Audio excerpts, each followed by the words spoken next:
नमस्कार, स्वागत है आपका हमारे चैनल पर। मैं हूं आपके साथ शिप्रा सैनी। महाराष्ट्र में मुंबई महानगर पालिका के चुनाव जैसे जैसे करीब आ रहे हैं, वैसे ही बीजेपी और शिवसेना एक दूसरे पर हमलावर हो रही है। और अब ऐसा लग रहा है कि सिंधुदुर्ग जिला बैंक में जो चुनाव हुए हैं, जो नतीजे सामने आए हैं, दरअसल महाविकास आघाड़ी सरकार इस हार को नहीं पचा पा रही है, क्योंकि शिवसेना के मुखपत्र सामना में जो लेख लिखा गया है उसमें साफ तौर पर ये देखने को मिल रहा है कि किस तरीके से शिवसेना इन चुनाव नतीजों से भड़की हुई है। और यही वजह है कि केंद्रीय मंत्री नारायण राणे पर इस तरीके से हमला बोला गया है।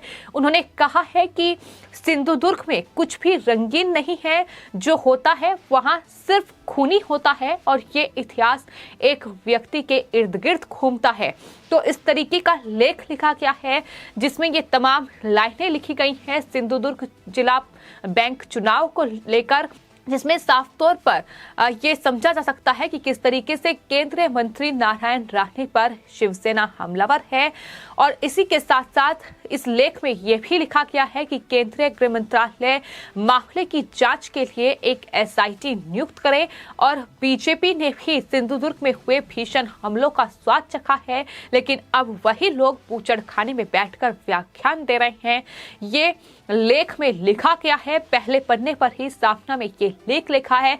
आपको बता दें, महाराष्ट्र के सिंधुदुर्ग में जिला सहकारी बैंक में ये चुनाव हुए हैं और 19 सीटों पर ये चुनाव हुए थे, जिसमें से 11 सीटें बीजेपी के खाते में गई और वहीं 8 सीटों पर महाविकास आघाड़ी सरकार ने जीत हासिल की। यानी जो शिवसेना का गढ़ था, जहां शिवसेना का कब्जा था, वहां अब बीजेपी ने सेंध लगा ली है और जिला बैंक चुनाव में ये बड़ी जीत हासिल की है। बीजेपी लगातार इस जीत का जश्न मना रही है, महाविकास आघाड़ी सरकार को जवाब दे रही है कि उन्होंने जो तमाम साजिश और षड्यंत्र रचे थे, अब उसका करारा जवाब इस जीत के साथ दिया गया है। और यही वजह है कि अब शिवसेना में जो लेख लिखा गया है सामना में, वो इस तरीके से लगातार केंद्रीय मंत्री नारायण राणे पर हमला बोलते नजर आ रहे हैं, जहां ये कह रहे हैं कि सिंधुदुर्ग में कुछ भी रंगीन नहीं होता है और सिंधुदुर्ग में बैंक पर दबदबा होने पर नरसंहार हुआ है, जिले के विधायकों को भागना पड़ा, ये इतिहास में दर्ज होगा। साथ ही सामने में ये भी लिखा गया है कि सिंधुदुर्ग में बैंक पर दबदबा होने पर नरसंहार हुआ है। इस जिले का हर चुनाव अपहरण और आतंकवाद से ग्रस्त है। कल समाप्त हुए जिला बैंक के चुनाव कोई अपवाद नहीं थे। क्षेत्र के एक प्रमुख कार्यकर्ता और चुनाव अभियान प्रमुख संतोष परब पर बेरहमी से हमला किया गया। परब बच गया क्योंकि उसकी किस्मत में ऐसा लिखा था कि वो बच जाएगा। तो इस तरीके का ये लेख लिखा गया है। आपको बता दें, सिंधुदुर्ग जिला सहकारी बैंक के ये चुनाव थे, जिसमें महाविकास आघाड़ी सरकार की साजिश और षड्यंत्र भी देखने को मिला कि किस तरीके से बीजेपी को रोकने के लिए वहां बीजेपी के नेताओं को कुचलने तक की साजिश भी रची गई थी। तमाम वो वीडियो सामने आया था जिसमें डंपर से बीजेपी नेता की गाड़ी पर हमला करने की कोशिश की गई। चुनावों से ठीक पहले की ये तस्वीर है जो सिंधुदुर्ग से सामने आई थी। जो जिला बैंक के चेयरमैन सतीश सावंत के लिए चुनाव प्रचार में कार्य कर रहे थे संतोष परब, दरअसल उन पर हमला हुआ था और कुछ लोगों ने ये हमला किया था, लेकिन इस पूरे मामले का मास्टरमाइंड जो है वो केंद्रीय मंत्री नारायण राणे के बेटे नितेश राणे को बनाया गया। उनके खिलाफ संतोष परब ने शिकायत भी दर्ज कराई। आपको बता दें, नितेश राणे के खिलाफ हत्या की कोशिश का आरोप ये लगाया गया और इसके तहत शिकायत दर्ज कराई गई है। पूरा मामला फिलहाल कोर्ट में चल रहा है। तो इस तरीके से राणे परिवार को रोकने की कोशिश भी की गई, क्योंकि केंद्रीय मंत्री नारायण राणे का सिंधुदुर्ग गढ़ रहा है, वहां से वो ताल्लुक रखते हैं। तो ऐसे में शिवसेना ने रोकने के लिए बीजेपी को, और कहीं ना कहीं जिस तरीके का वर्चस्व नारायण राणे का अपने इस गढ़ में है, उन्हें रोकने के लिए ये तमाम साजिश और षड्यंत्र रचे। लेकिन इन साजिश और षड्यंत्र का जवाब इन चुनावों में महाविकास आघाड़ी सरकार को दिया गया। महाविकास आघाड़ी सरकार की करारी हार हुई है। जो पार्टी कहीं ना कहीं सत्ता में थी, जो पार्टी लगातार इन चुनावों पर जीत हासिल कर रही थी, लेकिन आज वो पूरी तरीके से बीजेपी के सामने धराशायी हो गई, क्योंकि बीजेपी ने पिछले चुनाव में महज 1 सीट हासिल की थी, लेकिन इस बार के चुनाव में 11 सीटें हासिल की हैं।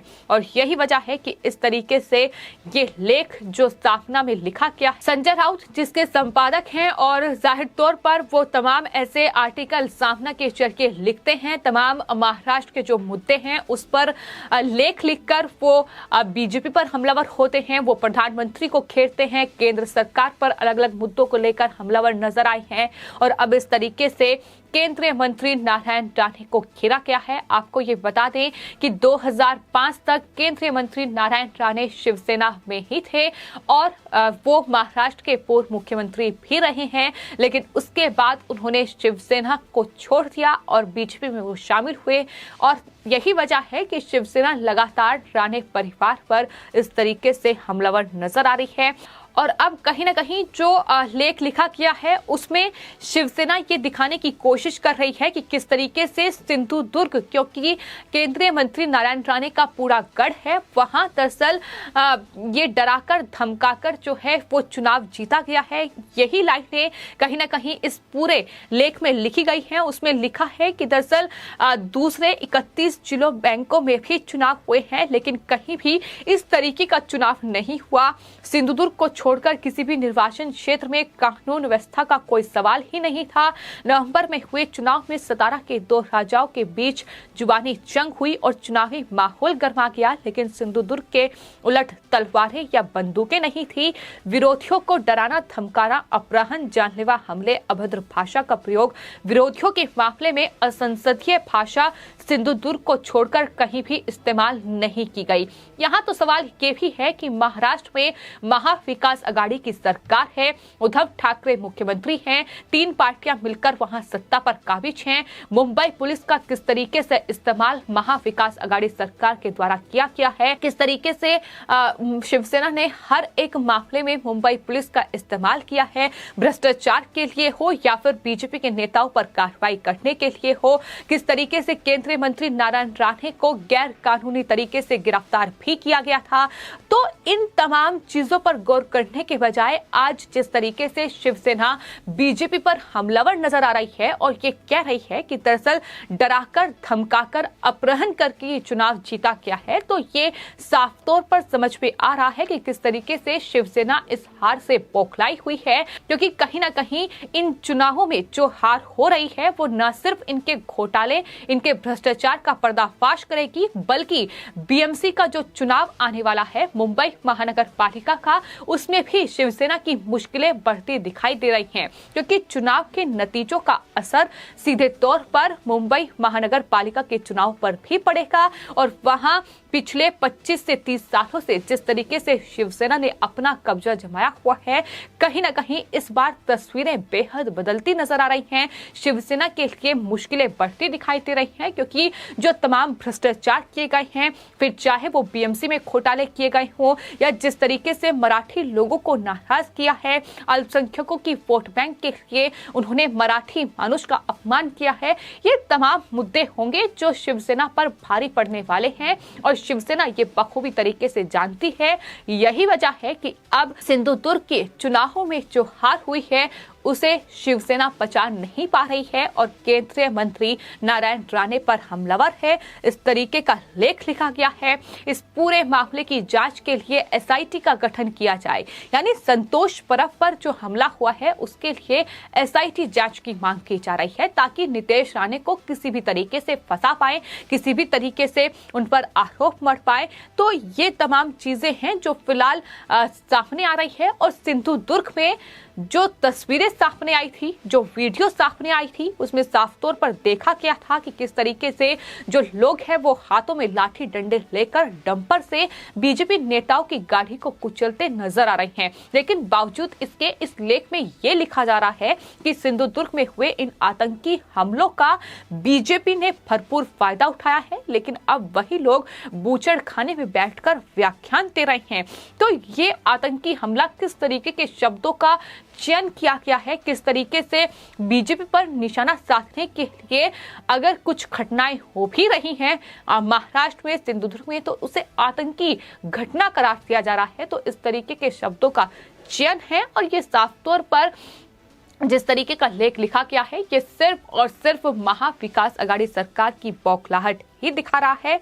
तो जिस तरीके से केंद्रीय जिला बैंक के ये चुनाव सिंधुदुर्ग में हुए हैं और इसके अलावा आपको बता दें मुंबई में भी जिला सहकारी बैंक के चुनाव हुए जिसमें 21 में से 21 सीटें बीजेपी के खाते में गई हैं। वहां महाविकास आघाड़ी सरकार और शिवसेना को बड़ा झटका लगा है और इन चुनावों में जीत पर बीजेपी और केंद्रीय मंत्री नारायण राणे ने ये दावा किया था कि अब निशाना महाराष्ट्र है। डिस्ट्रिक्ट बैंक पैनल जीतने से महाराष्ट्र जैसे राज्य में सरकार बदल जाती है, ये उनकी तरफ से बड़ा दावा किया गया था। इस पर भी पलटवार शिवसेना ने किया है और कहा है कि डिस्ट्रिक्ट बैंक जीतना वर्ल्ड बैंक जीतना जैसा नहीं है। इस तरीके की ये आरोप प्रत्यारोप का सिलसिला है फिलहाल जो महाराष्ट्र में जारी है, लेकिन साफ तौर पर शिवसेना के मुखपत्र सामना में लिखा हुआ ये लेख बता रहा है कि सिंधुदुर्ग में हुई हार को शिवसेना बचा नहीं पा रही है, क्योंकि बीएमसी चुनाव में कहीं ना कहीं खतरा मंडराता दिखाई दे रहा है। फिलहाल आपकी इस पूरे मामले पर क्या राय है हमें कमेंट बॉक्स में जरूर लिखें और चैनल को सब्सक्राइब करें। धन्यवाद।